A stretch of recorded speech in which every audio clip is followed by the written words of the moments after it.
So here I am at home. I'm standing behind the barn in amongst all these trees. So I'm underneath the sycamore, but also just above me is the elder, and behind me is the lovely rowan, and also there is my little apple tree there. So I will turn the camera around and show you what's been happening here at home, and you'll be able to see the 3 hens I've got here, and I'll tell you all about that. And also I'm just busy doing general things today before I go and feed the animals later on. So this is me just turn the camera around from where I am.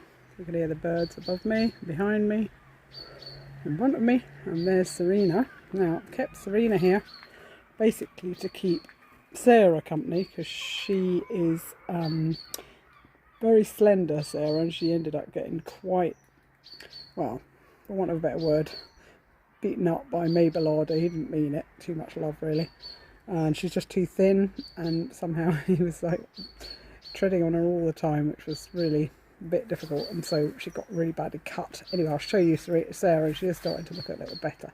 So here you can see the pond, which the local wildlife loves, so the wild birds come in and drink here, and obviously my birds do.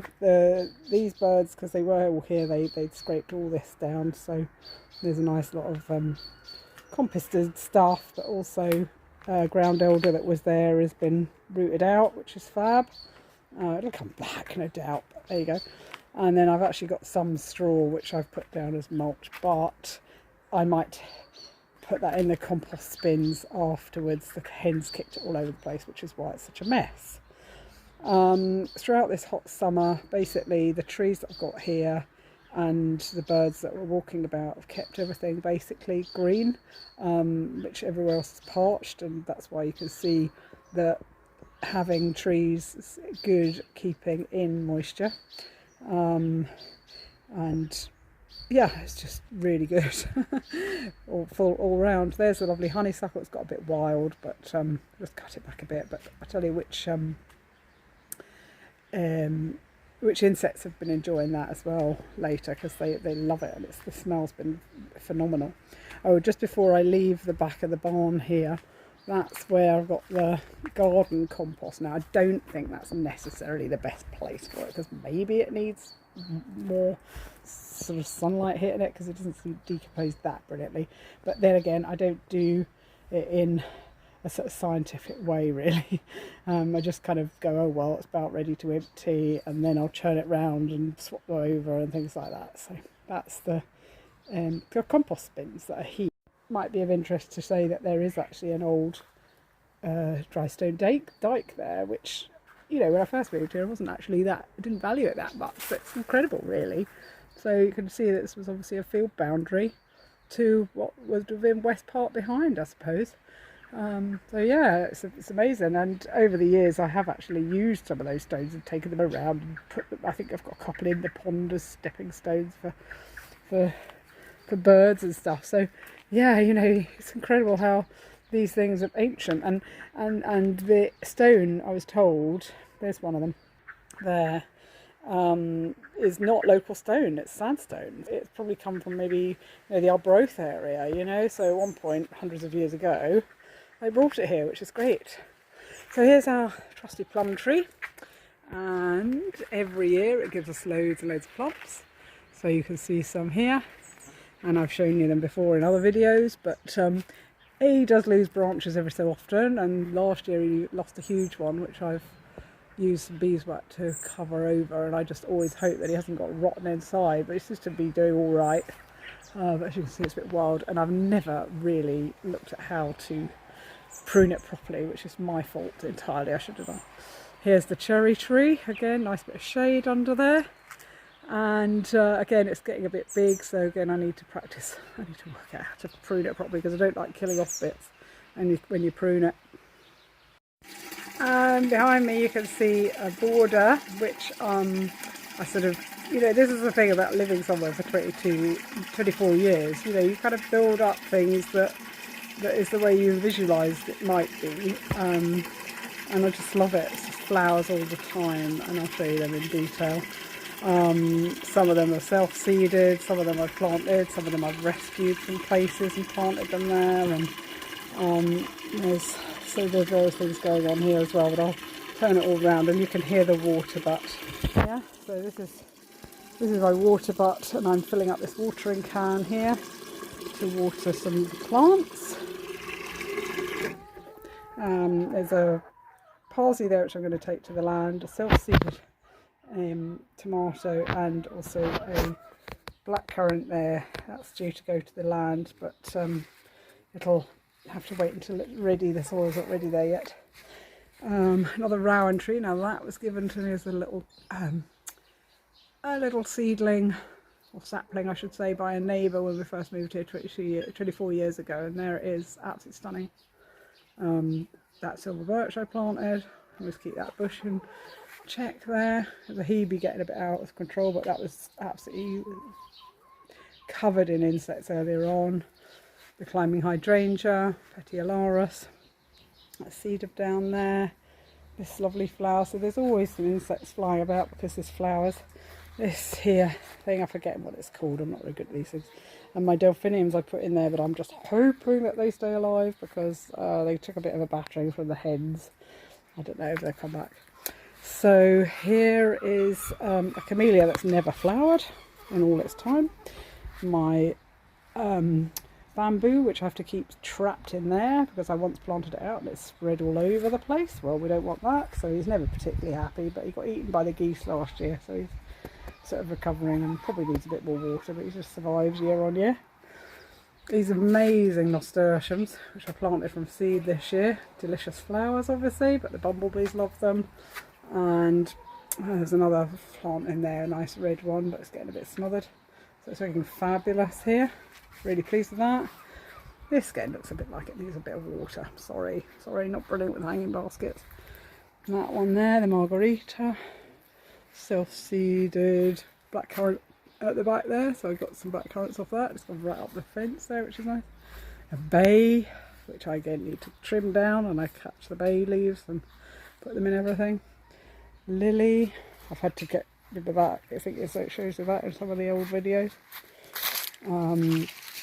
It's amazing rose. This one smells absolutely delicious. Gorgeous, that one. It was Mark who spotted it. And that lovely clematis, that was here when we got here. It's just lived on and on and on. Blackcurrant here, which I got some of, just eating the last ones today. Hydrangea, I put that there because I thought I'd lost the other one. I was like, oh my god, I can't live without a hydrangea, so I got another one to put it in there. Some some hostas, which are pretty good, and the slugs were eaten last year by the ducks, so. And an oak, which is looking better now because I had to open up the undergrowth because it was too wet under there and it just didn't like it very much. So the veg patch, we've got runner beans here, two of those, well in fact no, two, what do you call them, teepees of them. There's about 5 plants in each I think. Some broccoli spears, so it looks like I need to harvest some more of those before they get seed.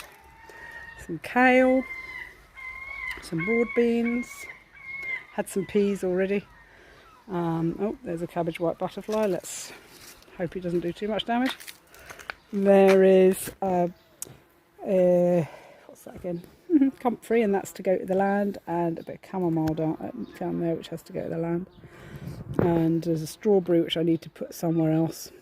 Some purple broccoli, I think it is. That other one, it's not given me anything yet. Whether it's got shot up too much, I don't know. Oh look, there's a nettle. Oh, better make nettle tea. Here's my other delphinium, which I did leave in here, but of course it takes over the whole site. But I was glad I still have one, which I don't really want to lose the other ones. Oh look, there's a couple of grades of I think that's barley, is it? Or is that wheat? I don't know. Anyway, these are the seeds I had for the beds. And then there's some peas here. So it's not brilliantly well maintained. But because I've been doing so many other things and everything's a bit of a squash. That's what it's like. So I also had germinated all of these things but there's no space for them, and they were supposed to go to the land, but of course the land's not ready. So I don't know what happened to them. Maybe they'll just come to nothing. There's some lettuce there, there's some onions, there's some leeks, there's some Brussels sprouts, there's some chia seeds, and purple sprout and broccoli, I think. Yeah, so that's it was quite abundant. I just wanted to see how successful I would be with germinating seeds, and that's how it was, but I just had nowhere to put everything, which was a pain. So here's Sarah. She's starting to look a bit better, but as you can see, she's kind of got her feathers all worn out. I did clip her wings too short, but she's definitely recovering. It's starting to sort of come back as fluff. This is a hazel, which was from my dad's garden, and I've done some layering there, so I'm ready to take those cuttings and plant them at the land when it's ready, which is not yet, because it'll have to be winter or late autumn. I've got a burdock there, which I want to harvest the roots, but I'm like, oh my goodness, these birds need water. Better do it. Hang on. So that's them with water again, which I'm pleased with. Poor little loves. There are other places like the pond that they can get it. Right, so I'm going to refill their food here. Okay, and I will just show you the eggs. So let's see what we've got. 2 lovely eggs in there. I'll get them out in a minute. So I gave the birds some mealworms, and Serena is bossing the new hen about. So there's the mealworms. Here's the eggs. Yeah, so this is one of the new hens, because I had to bring her home. She just wasn't feeling quite well, so she seems to be recovering, I must admit. But of course she's been sort of accepted, but she's the lowest in the pecking order now, poor love. So she's Reenie. Right, there you go, that's them being horrible. That's horrible, Serena. Right, so there's a seeded hawthorn, 1 round, 1 cherry, 2 oaks. And in here we've got the tomatoes, which are very, very thirsty, so I have to keep giving them a lot of water, but we had no tomatoes yet.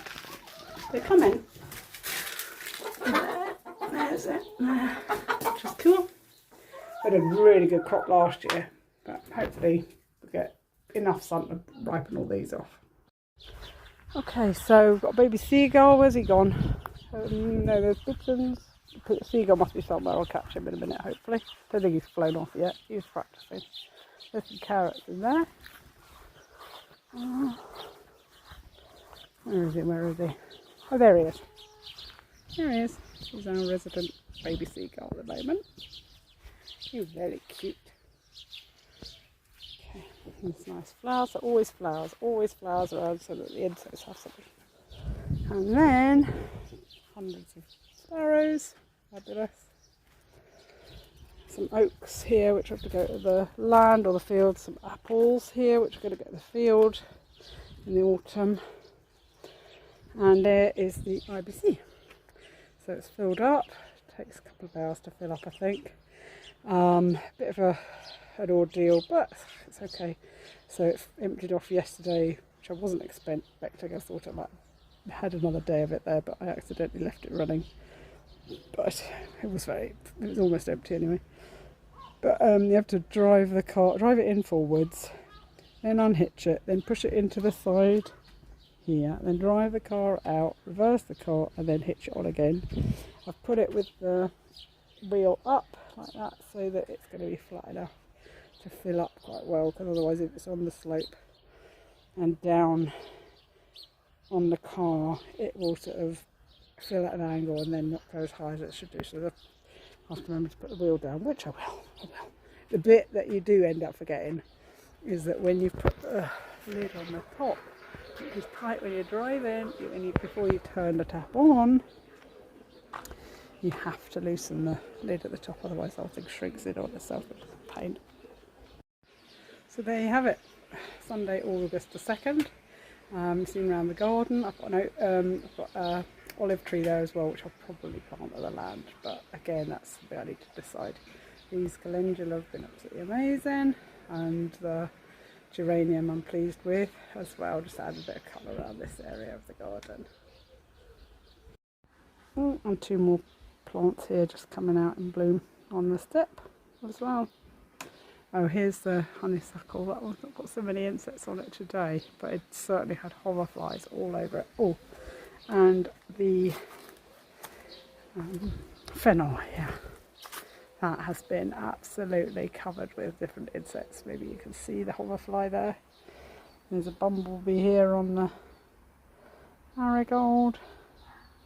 There it is. Tiny hoverflies, slightly bigger hoverflies. As well, wasps, which are fine. Yeah, so I'm really pleased. A honeybee? No, wasp. Oh, and the oregano here flowering. It's got bumblebees all over it. So there's been things for the insects to come to all year. Yeah, and he's loving the mist flowers here, but I don't know if the insects like them as much, but they're rather pretty. So that's the IBC filled, hitched up and ready to go off to the land. So I think I'm going to go up the hill first, then come down to the land. So might make it a wee bit easier.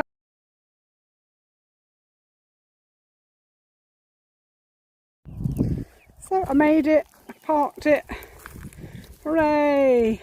Come down that field, turn round and come up here. The boys have come to see me, and all of these girls and boys have come over as well. So they've had a treat. Now I need to feed the pigs.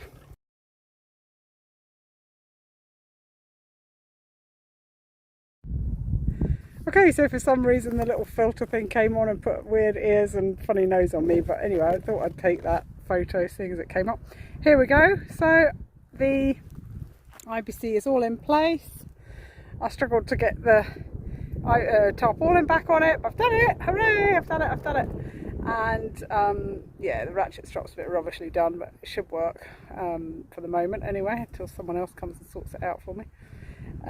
Yeah, so then I need to put some sun lotion on the pigs, and next time I must make sure I bring something, a little Savlon or something, because Ptolemy's got a little bit of a cut where I think Bertram's given him a bit of a biff, which does need that sorted. Okay, so everything's in place. I put the chucks underneath the back of the wheels as well.